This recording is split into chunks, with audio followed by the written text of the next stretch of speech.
Hi guys, I'm Nikhil. I'm the founder of an RP Institute. I'm motivator, speaker and a small tutor in my tutorial. एक नई energy के साथ आप लोग को नया चैप्टर पढ़ाने वाला हूं जो कि एक चर का द्विघात समीकरण है, जैसा कि इसमें लिखा हुआ है। चैप्टर नंबर 3 में हम लोग धीरे धीरे स्टेप बाय स्टेप पहुंचने वाले हैं दोस्तों। चैप्टर नंबर 3 की कुछ क्वेश्चन है जिसको आपको डिटेल में मैंने बताऊंगा और साथ में आपको ये बताऊंगा कि कैसे हम एक चर के द्विघात जो समीकरण होता है उसका मानक रूप क्या होता है और उस मानक रूप यानी कि स्टैंडर्ड फॉर्म को हम लोग कैसे समझ पाते हैं, या फिर किसी भी मानक रूप को देख करके हम कैसे समझ पाए, उसको तुलना करके कैसे समझें कि हमें जो दिया गया समीकरण है वो एक चर वाला द्विघात समीकरण है। तो चलिए बात करते हैं। एक चरों का द्विघात समीकरण का जो फॉर्मूला होता है वो ax² plus bx plus c is equal to क्या होता है 0।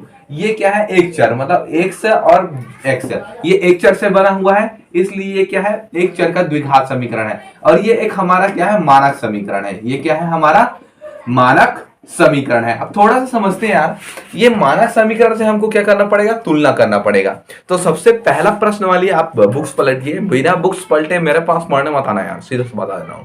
तो सिंपल सा है, पहले बुक्स पलटो। बुक्स में देखो चैप्टर नंबर 3 एक्सरसाइज नंबर 1 यानी प्रश्न वाली नंबर 1, उसमें लिखा गया है, उसमें जैसा कि यहाँ पर लिखा हुआ है क्वेश्चन नंबर में कि निम्नलिखित को वर्ग समीकरण चुनिए, निम्नलिखित में से वर्ग समीकरण चुनिए। तो यहाँ पर एक क्वेश्चन सबसे पहले लिखा गया है x² plus 3x plus minus 2 is equal to 0।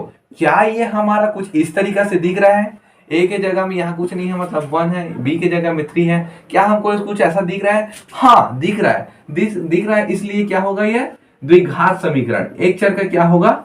एक चर का द्विघात समीकरण। एक चर का क्या होगा? द्विघात समीकरण। अब चूंकि ये ऐसा दिख रहा है इसलिए एक चर का द्विघात समीकरण हमारा क्या कहलाएगा? ये कहलाएगा।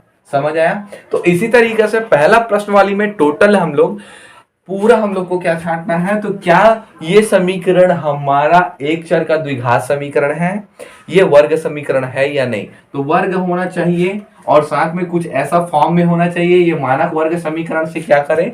ये मानक वर्ग समीकरण है आपका, और मानक वर्ग समीकरण से तुलना करने पर अगर सेम टाइप का लगता है तब जाके वो क्या होता है? वर्ग समीकरण होता है। तो पहला प्रश्न वाली आपको इसे बनाना है। जितना भी ऐसा दिख रहा है वो क्या हो गया? वर्ग समीकरण। जो ऐसा नहीं दिख रहा है वो वर्ग समीकरण नहीं होगा।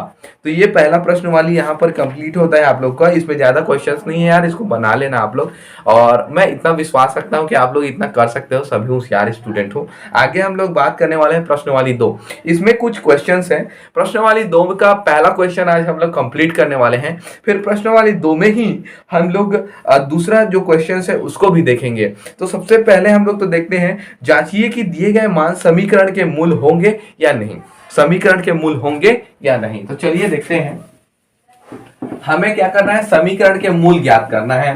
देखिए हमको ऑलरेडी एक क्वेश्चन दिया गया है और वो दिया गया है 2x², रुकिए थोड़ा सा देखने दीजिए, 2x² plus x minus 6 is equal to कितना दिया गया है? 0 दिया गया है। और यहाँ पर हम लोग को दिया गया है x बराबर 2 दिया गया है, और एक तो दिया है x बराबर 3 अपॉन कितना दिया गया है? माइनस 3 अपॉन कितना दिया गया है? 2। अब इन दोनों मान को रख करके हमको बताना पड़ेगा कि क्या ये एक चर का द्विघात वर्ग समीकरण है या नहीं है, और ये जो x इज इक्वल टू जो मान दिया गया है वो इस दिए गए समीकरण का मूल है या नहीं है।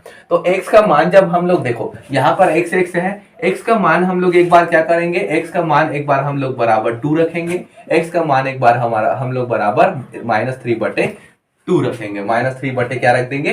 2। तो थोड़ा सा समझते हैं, यहाँ पर सोल्यूशन इसी तरीका से किया जाता है। एक बार x - 2 रखेंगे तो क्या हो जाएगा? 2, x के जगह में 2 रख देना।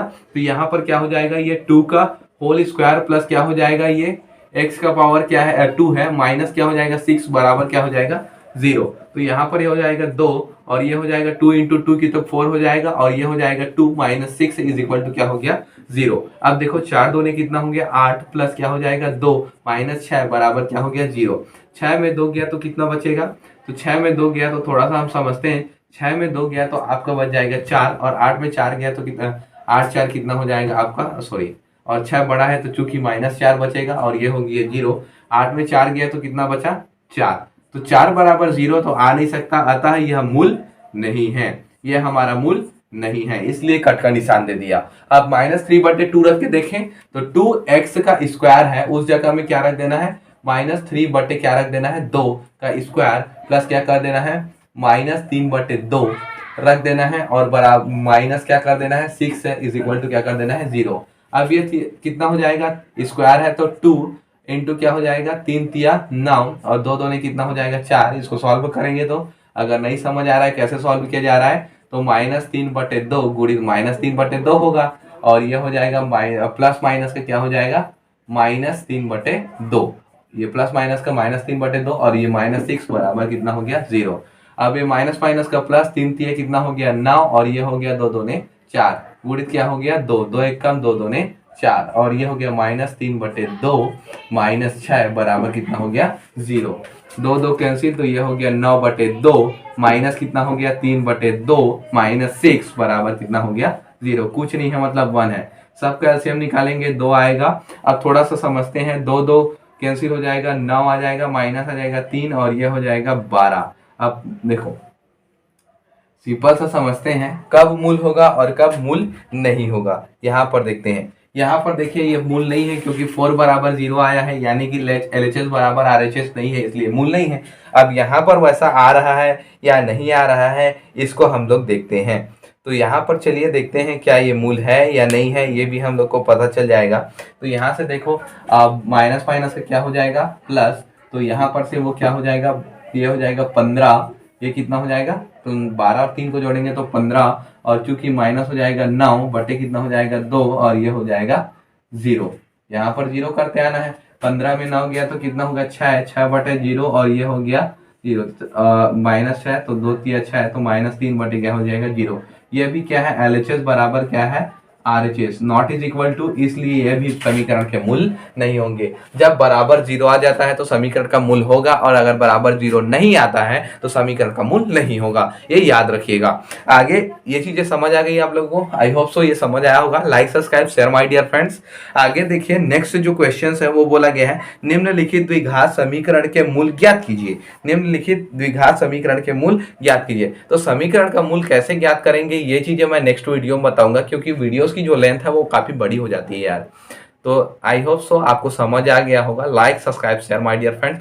अगर ऑफलाइन कोचिंग सेंटर्स लेना चाहते हो, ऑफलाइन ट्यूशंस लेना चाहते हो तो चैनल पे डिस्प्ले हो रहा होगा कॉन्टैक्ट, उसमें तुरंत कॉन्टैक्ट करिए और हमसे कॉन्टैक्ट करिए और आप लाभ ले सकते हो। अभी से 2023 में होने वाली परीक्षा की पेपर की तैयारी आप अभी से कर सकते हो। Okay, thank you.